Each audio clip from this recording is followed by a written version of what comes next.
สาวเผาตัวเอยนี่งามงามบ่สู่คนเลยเนาะว้าวภาษาตัวเอยให้ฟังหน่อยดูคำที่ว่าฮักนี่เขาว่าจังไดแบบฮักผู้สาวฮักใครบางคนนี่นะเคยบนไหมว่าดังๆก็บ่ได้ยินเหมือนได้อันตะวันว่าดังๆดูเคยเบิร์นไหมคือไอ้เบิ้นไม่นี่คือแปลว่าปานเจ้าอ๋อน้องเบลเพิ่นกำลังปิ้งซีนสุกินเนาะบัดนี้โอ้ยคักแท้เด้บาดนี่แซ่บนี่แห้งอีกบันระหว่างซอยซีนกับผู้สาวเพิ่นได้แซ่บกว่ากันพี่น้องคอมเมนต์มาเด้อแซงหาพ่อหาแม่มึงบ่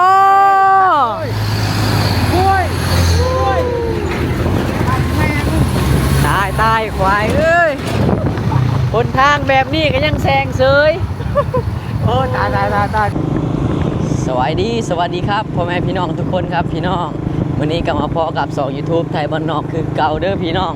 มื้อนี้ไทยบ้านนอกจะได้เดินทางไกลเนาะไปเมืองนอกเนาะพี่น้องเพราะว่าโดนแล้วที่ไทยบ้านนอกบ่ได้ออกเดินทางออกคลิปทางเมืองนอกเนาะมื้อนี้ก็ได้เดินทางไปเมืองนอกก็ได้เดินทางกับเบ้าโกยคือเก่า2คนมื้อนี้ทางเมืองนอกนี่บ่ให้เว้าเลยพี่น้องหนทางไปเมืองนอกนะคือแบบเป็นหนทางที่แบบเส้นโหดสุดๆเนาะเพราะว่ารถใหญ่เกิดอุบัติเหตุหลายพี่น้องเนาะเดี๋ยวไทยบ้านนอกจะรีวิวเส้นทางให้พี่น้องเบิ่งเนาะพี่น้องบรรยากาศมื้อนี้โคตรร้อนเนาะฮ้อนพี่น้องใกล้สิฮอดบุญสงกรานต์แล้วเบิดเดือนนี้ก็สิฮอดบุญสงกรานต์แล้วล่ะพี่น้องเอ้ยเนาะหนทางไปเมืองนอกคือแบบหนทางแบบแคบๆจังซี่เนาะแต่ประเภทรถใหญ่รถพ่วงรถลากนี่เนาะจะเกิดอุบัติเหตุหลายที่สุดเลยพี่น้องเนาะโอ้จะแซงก็แซงบ่ได้พี่น้องตอนนี้เพราะว่าทางรถทางหน้านะครับแกเครื่องจักรเครื่องยนต์นี่แหละพี่น้องเนาะเป็นรถใหญ่รถลากเพิ่นแกเครื่องวัตถุอีหยังนี่ล่ะใหญ่ที่สุดเต็มหนทางเลยตอนนี้แซงบ่ได้เนาะโอ้ตู้แซงได้เหรอเป็นไรเลยฮะนี่เต็มหนทางเลยโอ้พี่น้องรถแกอันยังวะกลางคันลมเนาะเพิ่นสิสร้างอยู่ทางเมืองนอกเด้อพี่น้องกลางคันลมนี่เนาะโอ้ตกใหญ่ขนาดเลย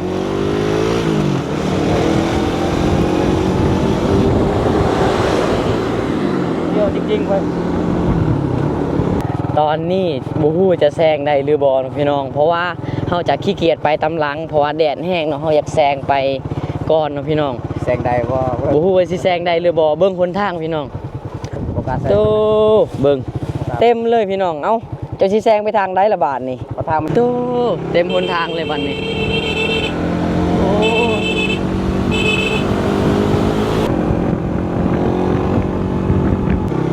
ปะโตเนาะ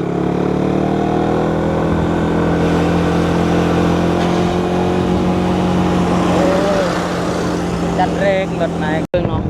และจุดนี้เป็นจุดที่เกิดเหตุเกิดอุบัติเหตุร้ายเนาะเป็น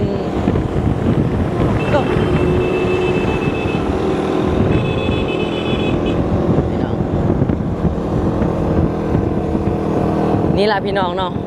โค้งนี่แหละที่รถบรรทุกรถพ่วงเกิดอุบัติเหตุหลายเถื่อหลายทีเนาะแต่ละเดือนนี่บ่ต่ำกว่า2 เถื่อ3 เถื่อได้พี่น้องเนาะโอ้ยหนทางนี่คือแบบสุดแห้งเลยเมืองนองนี่หนทางมองขึ้นภูกระเรื่องนี่เนาะ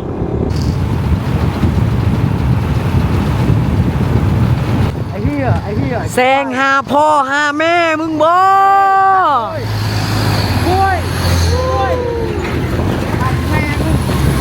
ตายควายเอ้ยหนทางแบบนี้ก็ยังแซงเสยโอ้ตายโตบรรยากาศฮ้อนๆเด็กน้อยเพิ่นกำลังเลิกโรงเรียนเนาะฮ้อนบ่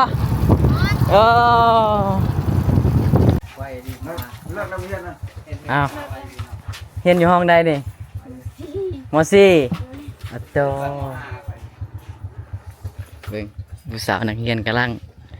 เลิกโรงเรียนเนาะโรงเรียนบ้านเพิ่นก็อยู่ในนี่ล่ะเนาะเป็นโรงเรียนอัน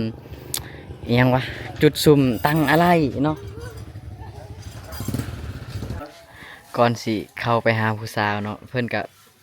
เข้าห้านจังน้อยเข้าไปซื้อของกินไปฝากผู้สาว เบิ่งเด้อหานค้าเนาะเบิ่งแม่ค้าขายเครื่องกับพุทธงามอีหลีเลยเนาะสมพอดอกลูกค้าจังมาซื้อตลอดเนาะโอ้มีชิ้นยังไงนี่ชิ้นงัวเบิดบ่แต่ว่า เป็นซาบางตัวใช่ว่าใช่ว่า ใช่ ใช่เส้นหนึ่ง งัวบาตานะ ซีนนี่ดิ ซีน เป็นปิ้งเนาะ สิซื้อปิ้งกันบ่จัน เป็นปิ้งเอาฮะ เหลือเอ้า เดี๋ยว ถุงละแสนอะไรนะ อันใดทงละแสนอ๋อทงใหญ่นี่ทงละแสน เอา ขายเฮิงแล้วบ่ ข้า ชิ้น ไม่ งัว ขาดเลยค่ะ ขายเฮิงแล้ว กระเซ้าเลยนะ ผู้สาวบ่ สาวลูกสาม โอ้แมนถูกต้องแล้วกับผู้สาวแล้วเนาะผู้สาวรุ่นติกี่เนาะ สอนทงเลย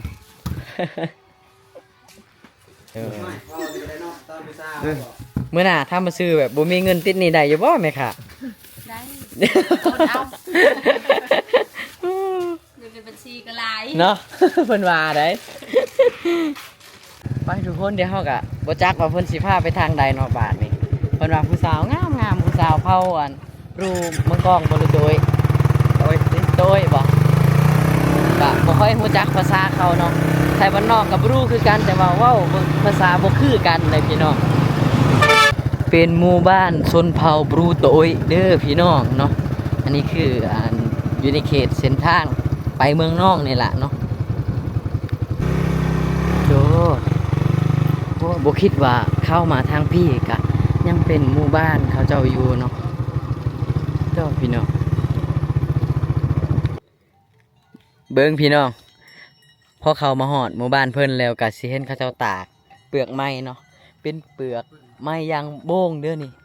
แต่บ่ฮู้ว่าเขาขายราคากันเท่าใดเนาะซุมื้อนี้นี่ทางพี่กะแม่นหมดเลยอันนี้เป็นสวนยางโบงของเขาเจ้าของคนไทยบ้านนี่ล่ะนี่อยู่ในนี่มีอยู่4หลังคาเรือนเนาะหมู่บ้านนี่สบายดีเดี๋ยวเบิ่งงัวเพิ่นก็ตัวบักใหญ่เนาะโอ้มี4หลังคาเรือนนี่เขาเจ้าก็เอิ้นบ้านหนึงเลยบ่นี่ เพราะว่ามันเป็นบ้านเดียวกับบ้านตรงนั้นแต่ว่าเขาจะมาอยู่ใหญ่อยู่แบบ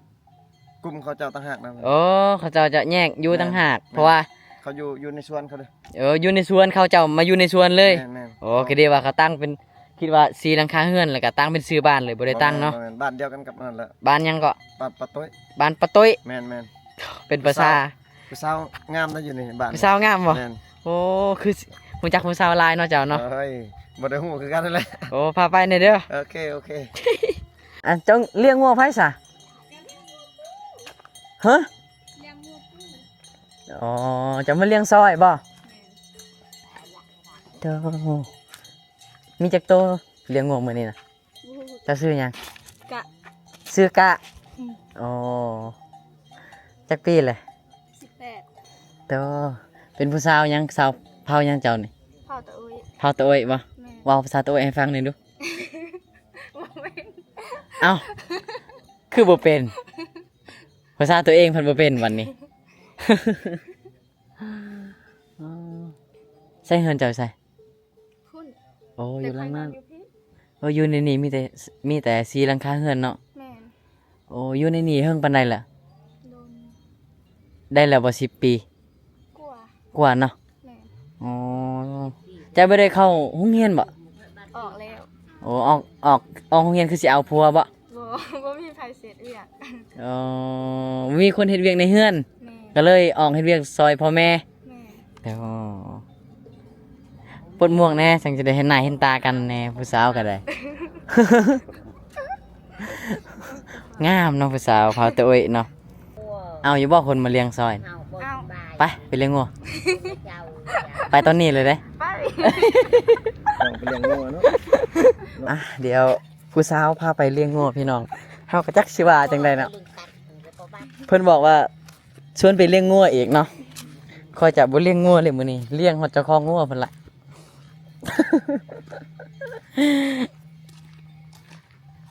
พูนงัวของน้องเพิ่น เข้าป่าพุ่นแล้วเนาะแถวนี้เขาเจ้าต้องได้เลี้ยงบ่งัวนี่ แม่ ถ้าบ่เลี้ยงบ่ได้บ่ บ่ยันมันกัน ฮะ เข้าสวนเขา อ๋อถ้าเกิดเข้าชวนเขาเจ้านี่เขาเจ้าปรับไม้บ่หรือว่าจังได ปรับไม้ ปรับไม้เนาะ แม่ อ๋อถ้าแบบคือคอยนี่สิเข้าไปหัวใจเจ้าสิปรับคือกันบ่ บ่ บ่ปรับบ่ บ่ เข้าฟรี แม่น โอ้ยงัวเจ้าก็ยังบ่ทันได้ไปเด้อบรรยากาศเนาะหมู่บ้านเพิ่นอันนี้คือเฮือนของเจ้าเนาะ แม่ เบิ่งผู้สาวเนาะเพิ่นว่าออกโรงเรียนแล้วบ่มีคนซอยเฮ็ดเวียกเฮ็ดงานเพิ่นก็เลยต้องออกโรงเรียนนี่สิเอาอยู่บ่ผัวนี่ก็ได้เอาบ่ผัว ยังบ่ขึ้น ยังบ่คิดเนาะ แม่น อ๋อผู้บ่าวได้ฉันยังบ่อยากได้เลย บ่ อืมแต่คนงามปานนี้เนาะมีคนมาจีบมาจ้องอยู่บ่ บ่มี บ่มีเลย แม่น อืมเสืออยู่บ่เสือได้อยู่บ่เนาะ เชื่อได้ 100% 100%ข่อยอีกเติม100ก็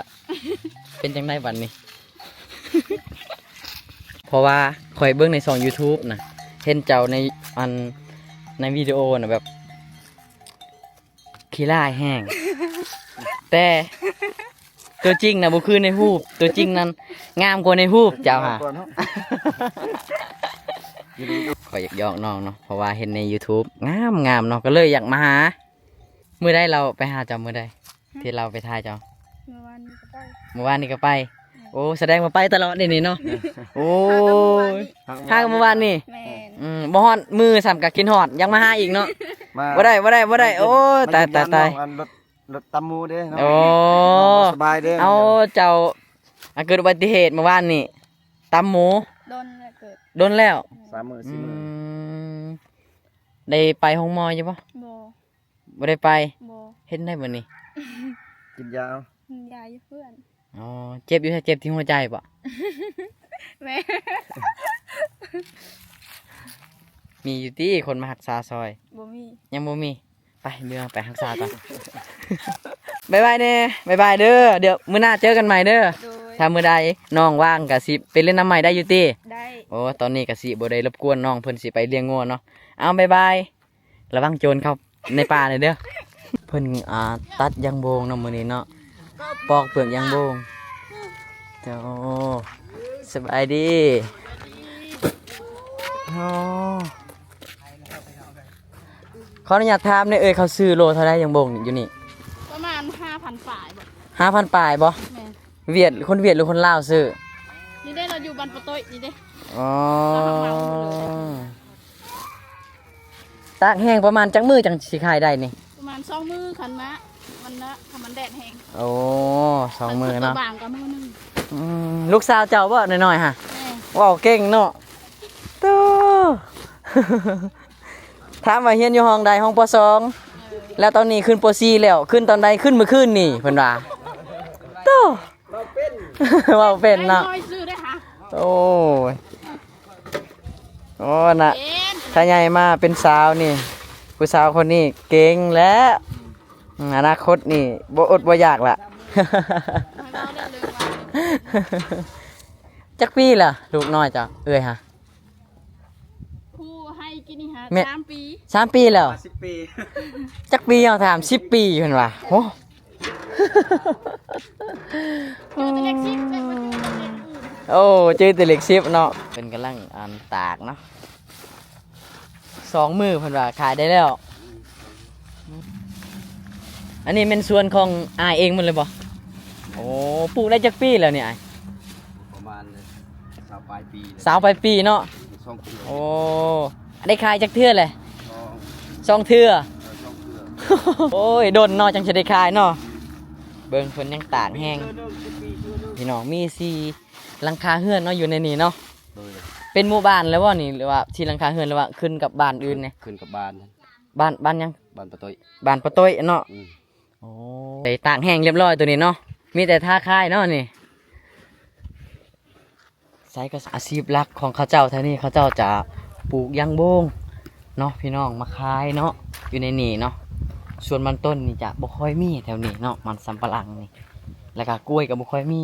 เขาเจ้าจะปลูกยางโบงขายเนาะพี่น้องแต่ว่าเพื่อสิได้ขายเนาะมันก็ หลายปีเนาะ10 ปีเพิ่นว่าจังได้ขายเทื่อหนึงโอ้ยพี่น้องโตผู้สาวคือใจดีแต่ซื้อน้ำมาให้กินอีก คือใจดีแต่ไปซื้อน้ำอยู่ไสนี่อยู่ห้านพุ่นโอ้ โบแมนยูฮานให้ขาย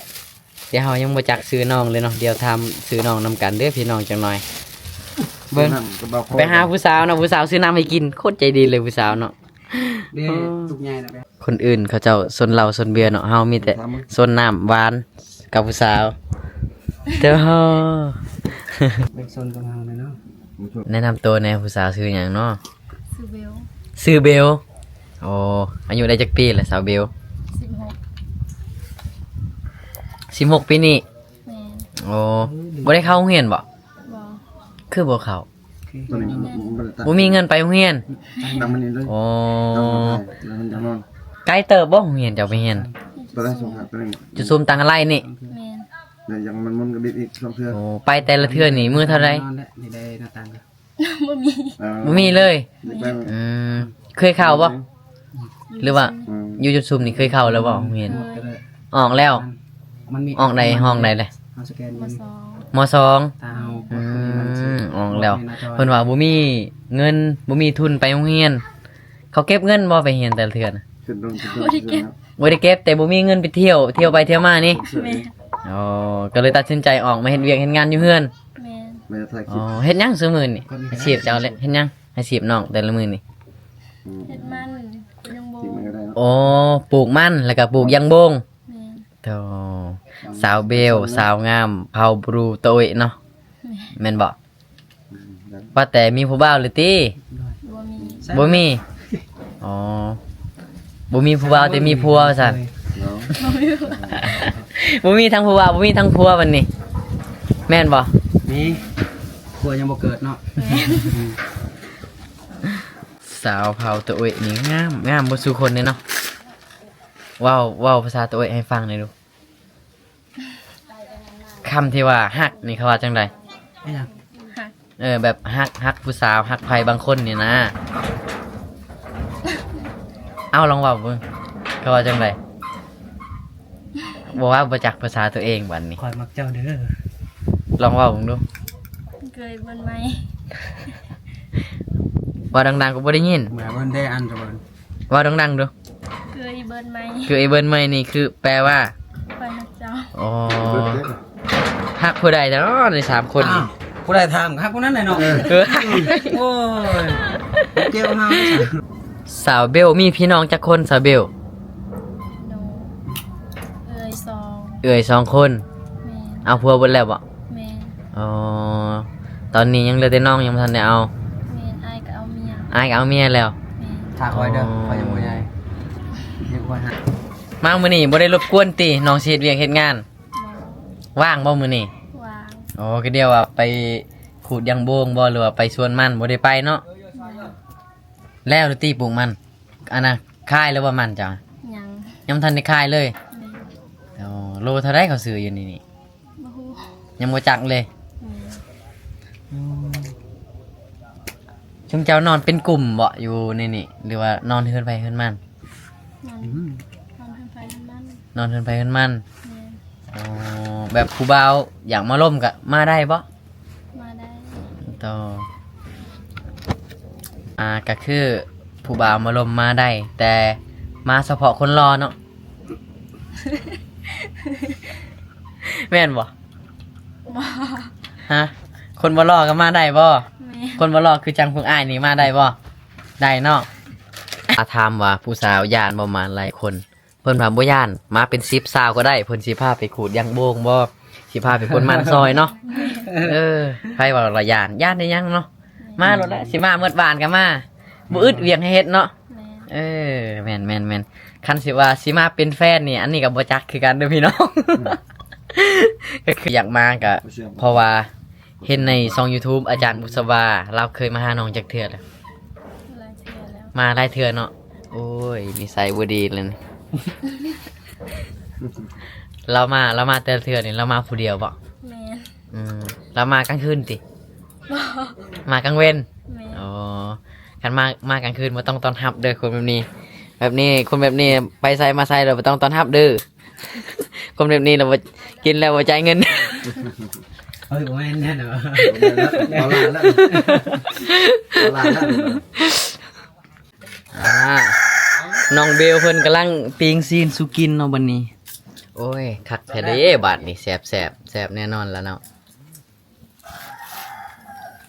เดี๋ยวไอ้เขาถามน้องแหน่เวลาน้องแบบอาบน้ำตักน้ำนี่น้องไปตักอยู่ไสตักน้ำกินบ่หรือว่าซื้อเอาน้ำนี่ ตักน้ำกิน แม่นเจะตักเอาตักเอาในห้วยบ่หรือว่าซื้อเอาเวลาน้ำที่น้องกินในเฮือนใส่ในเฮือนนี่ ตักไปห้วย ตักอยู่ห้วย โอ้ไปตักห้วยใส่อยู่พุ่น แม่ อ๋อประมาณจังโมงที่ไปตักแต่ละเทื่อนี่ 4 โมง 4 โมง 5 โมงบ่ แม่ อ๋อต้องหามเอาเนาะโอ้จังซี่เลยพี่น้องก็เดียวว่าน้องซื้อเอาน้ำนี่บ่ได้ซื้อเนาะเวลาไปอาบเด้ เอาอีเฮือน อาบอยู่เฮือน แม่ อยู่เฮือนนี่บ่ นี่ไผเนาะ โอ้อันนี้เป็นเฮือนพี่น้องหรือว่าเฮือนของจังได ค่อยมันจะเข้าซ้อมน้อย เฮือนย่า ความเข้า โธ่ ที่นี่ก็เสื่อมตึก กำลังปิ้งซีนพอดีเลย เป็นของข่อยเอง เบิ่งน้องหยังวะลืมชื่อแล้ว เบล น้องเบลเอาผ้าเข้าสุกินเอามานี่แต่งผ้าเข้าสุกิน เอ้ย เอาขึ้นมาทีนะ บ่เห็นแล้วชิ้นงัวเนาะ จะกินไว้แท้เนาะชิ้นงัวจะเอาไปปะใส่เนาะคือบ่เห็นบ่เอาปะใส่ชิ้นงัวคือบ่เห็น ถามเพียงมา ยังบ่ทันสุกเนาะโอ้ สาวเบลยังมาซอยสิ ขออนุญาตหน่อยเด้อแม่เด้อมื้อนี้กินข้าวนำหน่อยเด้อ เอาขึ้นรถตัวนี้นี่ เขา เอาขึ้นรถขึ้นรถนี่แหละ ขึ้นมาน้องละขึ้นมาหน่อยแม่ ขึ้นบ่ได้บ่มาดึงซอยสิดึงมือให้ ปุ๊บขึ้นเลยแห้งกี่บาท ระหว่างซอยซีนกับผู้สาวคนใดแสบกว่ากันพี่น้องคอมเมนต์มาเด้อ สำหรับตอนนี้เนาะข่อยจะเลือกซอยซีนก่อนเพราะว่าข่อยย่างบ่ได้แล้วพี่น้องเอ้ยเจ้าสิเลือกยังเลือกยังตอนนี้ ไปเลือกสาวไปแล้ว เอาไปอยู่กับคนจ้ะ ก็เสียมือได้ซะยอมเอาพวกกันเด้อ พี่น้องบาลาห้องตอกนะ มาเด้อพี่น้องกินข้าวตอนเที่ยงกับสาวยังก่อน เบล สาวเบลคนงามสาวอันเผาบรูตะอุ้ยเนาะพี่น้องได้กินข้าวกับน้องได้มีโอกาสเนาะมาลินทางพี่ก็เลยอันบ่าวบุญตาคนรอเอาบ่แม่นบ่าวผู้ไทยบ้านนาคนรอพาไปกินข้าวเพื่อนผู้สาวนะวันนี้โอ้ยคนรอนี่รู้จักผู้สาวหลายคนเลยเนาะแต่ผู้สาวบ่รู้จักเราจักคนเด้อวันนี้กินผู้สาว จะว่าผู้ชายบ่มา ผู้สาวปิงซีนสุกินมันก็สุดเลยพี่น้องเนาะเขาเจ้าก็ต้องทำเป็นอย่างดีอีหลีมื้อหน้าสิมากินอีกก็ได้บ่ ได้ แต่ยามเวลาว่างเนาะจังสิเฮ็ดกินได้เนาะ ทางเลย แต่เวลาน้องไปเฮ็ดเวียกเฮ็ดงานก็สิได้เฮ็ดบ่ได้น้องก็ไปเฮ็ดเวียกเฮ็ดงานเฮาก็ต้องเซตไทม์น้องก่อนถ้าน้องว่างถ้าสมมุติน้องว่างมื้อใดเฮาก็ไปหาเรียนนำได้เนาะน้องเนาะ 800ฝากเพิ่น อ๋อ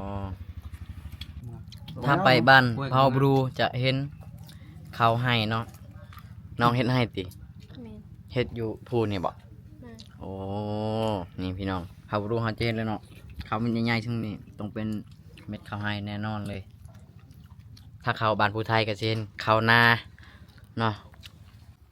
บ่คิดว่าฝีมือผู้สาวเฮ็ดกับข้าวกับน้ำสิแซ่บบ้านนี้เนาะ โอ้ยบ้านนี้สิได้ไปลองหลายๆเทื่อแหละ อย่าฟ้าเอาพัวปะกันเด้อได้ยินบ่ ให้มาดู โดย อยากมาลินอยากมามวนนำกันก่อนอยากมากินข้าวนำแบบนี้แหละคันเอาพัวนี่เรียบร้อยแล้วแหละบ่กุยสิได้นั่งให้แล้ว พาไป มาทางคอย อายพาไปแต่เขาพาเมื่อนี่จบเลยเนาะ มาทางคอยแล้วนะเป็นคนพาไป ผู้สาวเท่านี้เขาเจ้าเอาพัวนี่อายุจักปีน้องล่ะ 13ก็เอาได้ 13ก็เอาได้โอ้13ก็เอาได้16แบบน้องนี่คือสิบ่เหลือเลยเนาะแม่นบ่ บ่เลือกที่เขาบ่เอาบ่ เขาบ่เอา ผู้ใดได้บ่เอาผู้ใดล่ะบ่เอาย่านแต่เจ้าหำบ่เอาเขาบ่จัก เขาบ่เอา เขาบ่เอาบ่เต้าผู้บ่าวกับตาบอดแห้งผู้สาวงามปานนี้ยังปฏิเสธเซยเขาก็ยังงงอยู่ จับไก่มาแต่ใส่น้อยแม่ อโลยันเตเรล บ่ก็เดียวว่าจับให้ลูกเคยกินบ่แม่นติ บ่แม่น โอ้ไข่ออกลูกบ่แม่น ไข่เกิดลูกแรกนี่โอ้เพิ่นสิเอาไปไว้ในเฮือนเนาะวันนี้ ถ้าไว้อยู่ป่าก็ยันงูยันยังกินเนาะแม่เนาะโอ้น้องเพิ่นก็กำลังเก็บผักข้าวเรียบร้อยแล้วตอนนี้อ๋อนี่คือเฮือนซานของน้องเพิ่นเด้ออาศัยอยู่นำกันจักคนกับน้องล่ะ 2 คน โอ้ตาลูโตนเนาะเพิ่นอยู่2 แม่ลูกเนาะเฮาบ่จักได้อ้ายบ่จักเลยไปถามพี่แม่ก่อนอ้าวอยู่นำกัน2 คนบ่อีแม่เฮาบ่จักเลยโอ้เพิ่นจะข้าวไก่ขอบใจกับข้าวกับน้ำที่เฮ็ดสุกินเด้อแซ่บหลายเดี๋ยวมื้อหน้าไอ้มาชิมใหม่ได้บ่ ได้ ได้เนาะถ้าน้องว่างก็สิเฮ็ดสุกินเนาะ แม่น โอ้เฮ็ดจังไดจังสิได้ติดต่อน้องนี่บ่มีช่องทางติดต่อเลยบ่ บ่ โอ้คันว่าอยากมากะมาได้เลย ถ้าบ่เห็นอยู่เฮือนก็แล้วเนาะ แม่น ไปหาอยู่ไห้อยู่สวนเพิ่นละเนาะเพราะว่าน้องเพิ่นบ่มีโทรศัพท์ใช้เนาะโทรศัพท์เพจแล้ว แม่น โอ้ผู้บ่าวก็บ่มีคนมาล้มแล้วตอนนี้เนาะ แม่น เพราะว่าบ่มีโทรศัพท์ถ้ามีโทรศัพท์นี่ก็สิมีผู้บ่าวทางหาอยู่เนาะโอ้ยเห็นได้จังสิได้ลินโทรศัพท์วันนี้บ่มีเงินซื้อ แม่น โอ้ตามรู้ตัวน้องเลยเนาะ ถ้าปลาแสวงซอง เฮิ่งเลยบ่โทรศัพท์เพย์เฮิ่งแล้วบ่โดนเลย โดนแล้ว ได้แล้วปีหนึงยังบ่ฮอดบ่ ยังหมด ยังบ่ฮอดเนาะอาจสิเว้าบ่หลายเนาะเว้าคอย แต่หัวใจน้องหลายเด้อผู้ใดอยากได้น้องก็สิแบ่งให้ ให้ได้บ่ แบ่งให้จักคนเด้อ อ่ะน้องละไอมามื้อนี้ก็มาเยี่ยมมายามบ่มีหยังให้เด้อมาเยี่ยมมายามเป็นพี่เป็นน้องกันเด้อน้องเด้อ โดย เดี๋ยวอ้ายกะมื้อหน้าสิมายามใหม่เนาะครอบครัวน้องกะเป็นคนทุกข์ยากปากมองกะเฮ็ดให้เฮ็ดสวนแถวผู้แถวผ้านี่ล่ะพี่น้อง วิถีชีวิตของน้องเบลเนาะสาวเผ่าบรูตะอุยเนาะมือเฮือนว่าจังไดภาษาเจ้า เนี่ย มือเฮือนมือเฮือนนี่ว่าจังได จู จูดงเนาะคือกันอยู่ตัวนี้เอาสำหรับคลิปนี้พี่น้องกะได้ลาน้องบ๊ายบายน้องบ๊ายบายแน่เดี๋ยวพอกันใหม่เด้อคนสวย